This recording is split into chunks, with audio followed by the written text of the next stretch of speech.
Hello everyone and welcome back to our channel. My name is Colleen and this channel is called Our Silver Moments, and we're really glad that you've come back to see what we're up to in the kitchen today.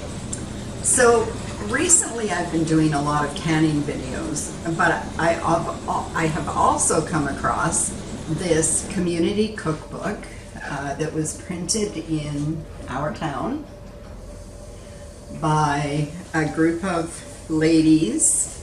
I think the information is here, from St. Paul's Guild, April 1953.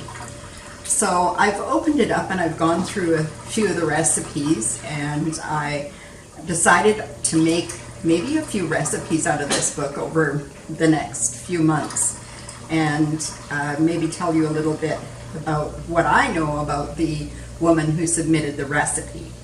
So in this case today, we're going to make, I don't think you can see it that well, the lemon chiffon cake. And it was submitted for this book by Gertie Marrs. And Gertie Marrs was a really interesting, sweet lady who lived a very long time here in Golden, her entire life. Gertie was the daughter of Edward Fuse, who's one of the famous Swiss guides, and she was just a gentle and sweet lady, and I loved her, as did anyone who ever met her. So I am going to proceed to work on that today. So I'll gather everything up, come on back, and we'll take on this old-fashioned cake for a crowd.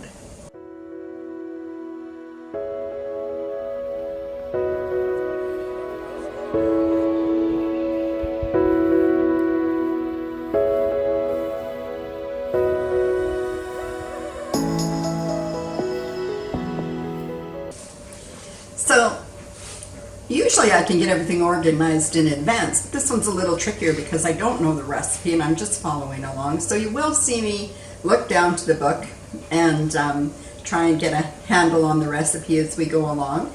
So if you had all the ingredients, you could follow along, I guess. I will put a list of the recipe and all the ingredients below in this video, so just go down below. As with all my videos, all the information is in the description box below. So we need 1.5 cups of sifted cake flour, and that isn't something that most people have around the house, but you can buy it in a smaller size bag, and so that you don't have to commit to a great big bag. Or sometimes you can just buy a bag and share it with a friend too, if it's something that you think you each might want to try at some point. You can do that as well. So, into the sifter. Now this isn't a fancy sifter, this is just my little sieve. So you don't need to have a lot of fancy equipment either, but I know that some of it helps. We're baking, so I think we want to get the ingredients pretty close to what the recipe says, because baking is science. It truly is. So there's 1.5 cups of cake, the sifted cake flour into the bowl. What's next? 2¼ teaspoons of baking powder. So I hope everybody's had a good week. We had a pretty rainy week here where we live, and everything is pretty saturated outside, but we are happy over the rain and not going to complain. Spring needs it for sure. Into there we add 3/4 teaspoon of salt, which I have to reach around behind to get.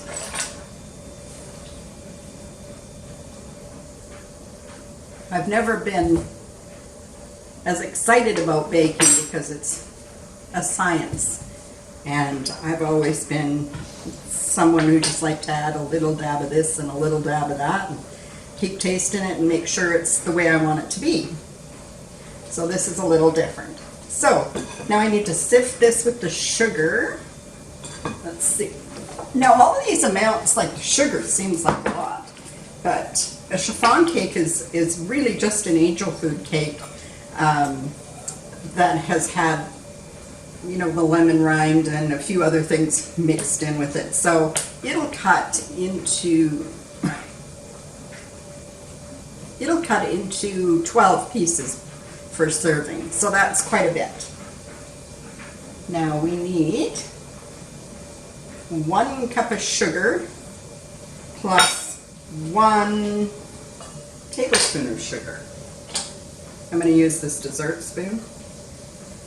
There we go. See, breaking the rules.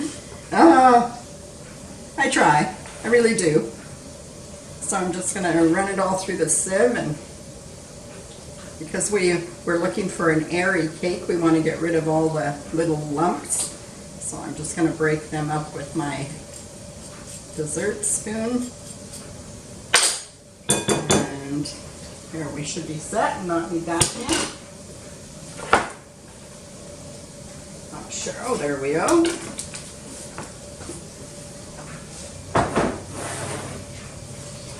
So I was fortunate to have known Gertie through our church, and Gertie was a singer in our choir for many years and had a delightful voice. She was one of 2 children born to Edward Hughes and his wife, and she only had 1 child herself, Pat, and so she was able to do a lot of things that were firsts, because she didn't have to share with other people, although she certainly did share. She was just a fantastic lady.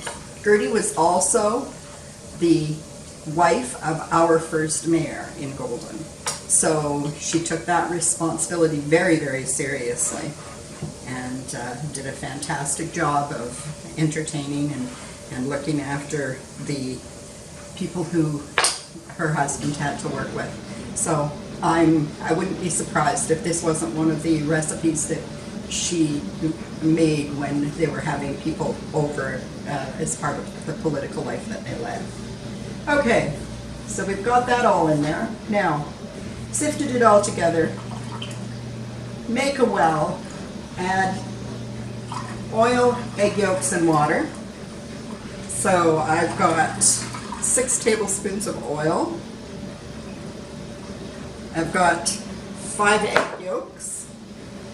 Doesn't say to beat them, so I'm going to add them. I did break one in that process. And now I think that it asked for, see? I think that it asked for water. Yes. Half a cup plus a tablespoon of water.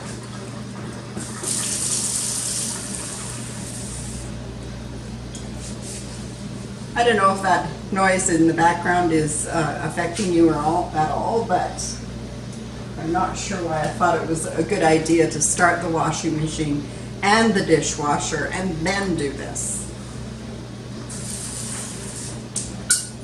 But just having a busy day, trying to get it all done. There we go. Got the water in there. Whoops. Also got egg yolk on the book. So let's get that off.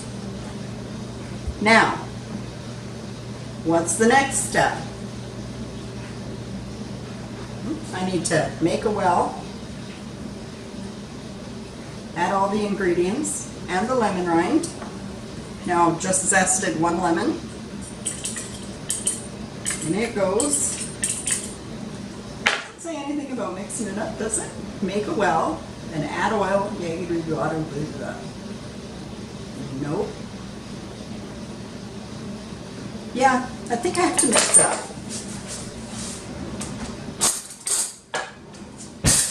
And I'm going to change up the recipe just a titch because it says to pour this over the egg whites and then fold them in. So understanding it the way I do, I think that we need to fold the eggs in, the beaten egg whites into this mixture. So that's what I am preparing to do. Now these funny old books, there's recipes from lots of women in the community, and it appears that they got together and they maybe ran it off on an old Gestetner, and some of the pages, oh here's one that's an example, some of the pages are upside down in the book, and they're all out of order, but it's fun to have them anyway. Now I'm just going to grab the beaten egg whites and I will fold them in. Now I beat these ahead of time. So I know that they're stiff. I have no worries. So I'm going to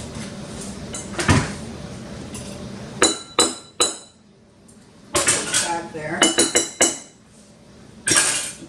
Get it out of my way. And now I'm just going to fold the egg whites into the egg yolk mixture, and I'm going to do this a little bit at a time because we don't want to lose the air that we've beaten into the egg whites. And so you need to take your time with this part. You want to thoroughly mix the first third in. Now I'm following Gertie's recipe today, but this is a recipe not out of this book, but lemon chiffon is a recipe that I've made many times for guests and company, and just because it happens to be my favorite. And so it popped into my vision in the book, and I didn't even slow down. It's like, okay, let's do that one. But as days go on, I will try to do some more for you out of the book. There's something to be said about these old recipes and old cookbooks. I know that we're trying to live a healthier life today, and that we are trying to cut out a lot of fats and sugars and you know, things that we today consider not good for us. But it sustained our families. And I don't know about you guys, but most of my early ancestors lived to be in their 80s and 90s. So I'm not sure that eating the way they did was so terrible after all. My grandmother was 89 on my dad's side when she passed. Set this away. I'm just going to cut the last of it in. Some of these old books too, I noticed in this one, some of the measurements were in, this isn't the one that they were in teacups, but this one they were in ounces and pounds for some of the recipes. I think there's another one in here I'd like to share with you guys that I made years ago, but I haven't made for a long time, so it would be a true test of my skill. But marshmallows, if you've ever made marshmallows, they're the simplest thing in the world to make, and I could certainly make up a batch of them out of this book as well. I saw it in there when I was skimming through. Now, a lot of this book seems to be made of baked items, and like squares and cakes and puddings and stuff like that. But there are some savory items in there, so I might get brave one of these nights, try one of them as well. But I do have some more canning recipes for you. I'm really appreciating the Nesco small batch canner, and I know that other people are as well. had some great comments about the Nesco in the comments section on some of the videos, and so I'm happy to be able to continue to do that because we use the product that comes out of there. Oh goodness, my washer just started to spin and everything's shaking. So I'm going to reach I've got the oven set at 325 degrees and I'm just going to reach the angel pan right now. So this is the angel food cake pan, which is how we cook this lemon chiffon. Because it rises so high, we need the heat to be able to go up through the middle as well to cook the interior part of the cake. You want to make sure, this is a beat up old pan, I've had it for years, but it still works fabulous. For the beaten egg whites to climb up and stay up in this pan, you want to make sure that it's perfectly clean and that there isn't a hint of oil on it, because oil will, cause it to slide down and we want it to grip on. So we're just going to use this, and I'll use this spoon, which now I've got my hand a little mucky. I'm just going to evenly distribute it inside the pan.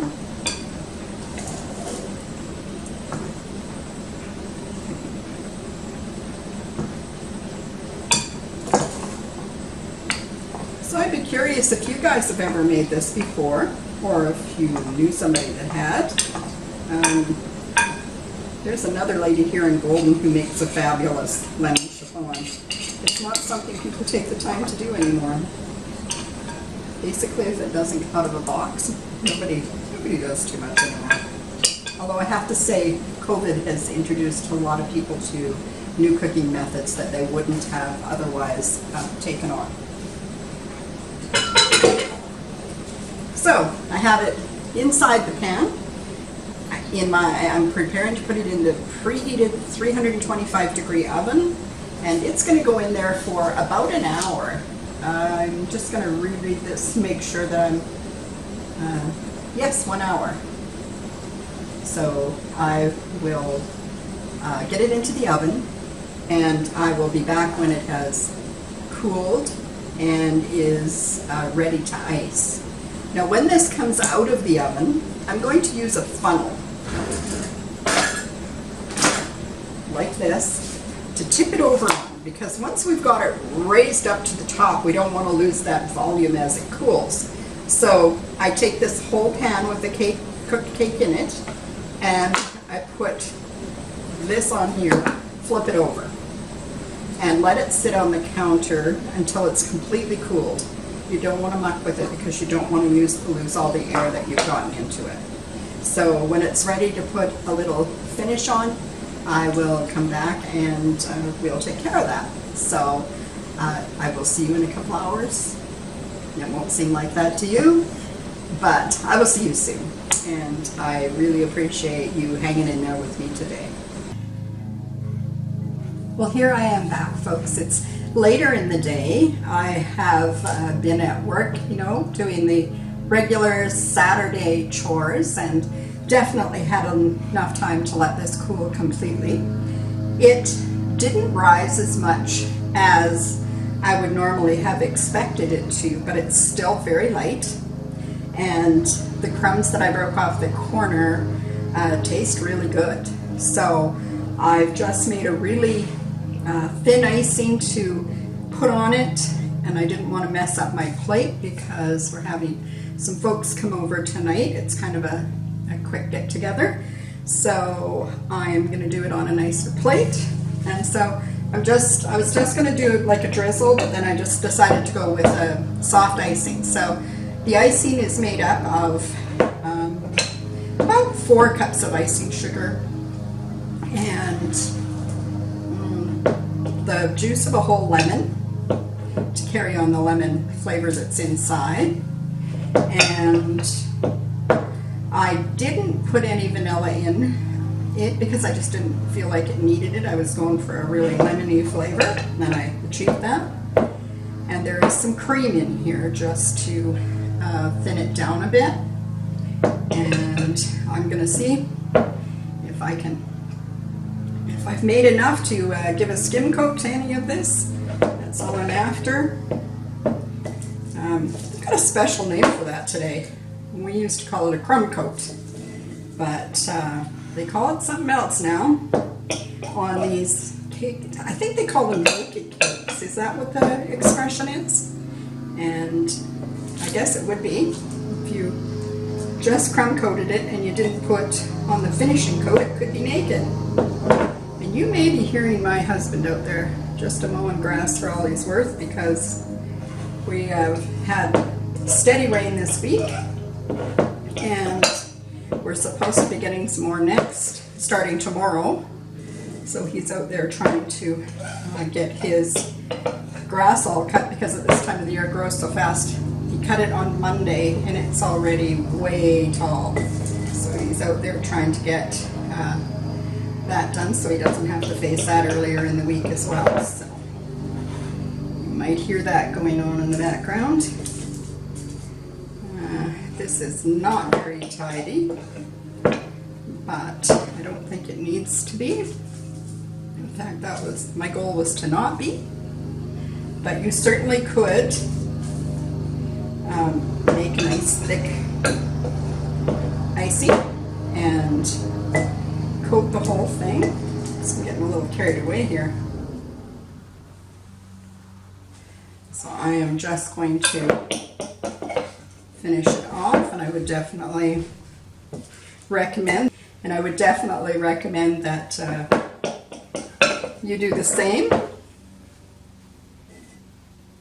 We just about got her licked here. Just a little bit more for the center. And again, this recipe was the one from the Golden Book from April of 1953, and it was submitted to the book by Gertie Marrs. We'll have to try some more of those recipes that are in that book, because some of them look really interesting. So I think we're going to call that fairly well covered naked cake. I hope you folks will consider giving this a try, and I want to thank you for coming today to visit our channel, and I do hope that you'll come back again. And if you've enjoyed what you've seen today, please like and subscribe, and most importantly, share it with your friends. I'll catch you again soon. Bye-bye.